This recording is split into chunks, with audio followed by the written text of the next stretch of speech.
To generate task reports, go to the Reports page. You can create a report for any week, month, or day. Let's build a report for September by clicking the Build Report button. The report is generated, and you can view detailed information about any task, including task steps and actions completed within those steps. You can also export the report by clicking the Export button. After clicking, an Excel file will be created and ready for download.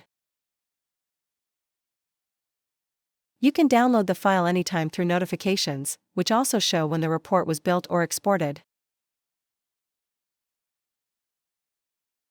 If you need to adjust the information displayed in the table, use the filter functionality.